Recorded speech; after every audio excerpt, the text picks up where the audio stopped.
विकासाचा विजय, सुशासनाचा विजय झाल्याचं महायुतीच्या विजयावर पंतप्रधान मोदींनी ट्विट करत म्हटलंय। आपण पाहतोय एकत्रित आम्ही आणखी प्रगती करू असंही मोदींनी आपल्या ट्विटमध्ये म्हटलंय। महाराष्ट्राच्या प्रगतीसाठी कार्यरत राहू असा यावेळी संदेश मोदींनी ट्विटच्या माध्यमातून दिला।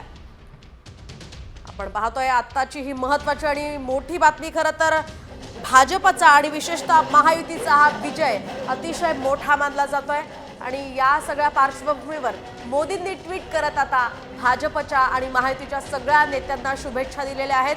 विकासाचा विजय आणि सुशासनाचा विजय असल्याचं मोदींनी म्हटलंय। पुढची महत्त्वाची बातमी समोर येते। पंतप्रधान मोदींचा एकनाथ शिंदेंना फोन। एकनाथ शिंदेंना फोन करण्यात आलाय। महायुतीच्या विजयाबद्दल शिंदेंचं अभिनंदन करण्यात आलंय। पंतप्रधान मोदींनी एकनाथ शिंदेंना फोन करून त्यांचं अभिनंदन केलंय। एकंदरीतच जो निकाल लागलेला आहे, जो विजय मिळवलेला आहे महायुतीनं, त्याबाबत हा फोन करण्यात आला होता। पंतप्रधान नरेंद्र मोदींनी एकनाथ शिंदेंना फोन करून शुभेच्छा दिल्या आहेत। पुढेच आपण पाहतोय शिंदेंना खरं तर हे मोठं यश म्हणावे लागेल। शिवसेना फुटल्यानंतर शिंदेंना या ठिकाणी कुठेतरी धोका असू शकतो अशी शक्यता वर्तवण्यात होती, मात्र या ठिकाणी मोठ्या संख्येनं शिंदेंचे आमदार निवडून आलेले आहेत आणि त्या सगळ्या पार्श्वभूमीवर शिंदेंना मोदींनी फोन करत शुभेच्छा दिल्या।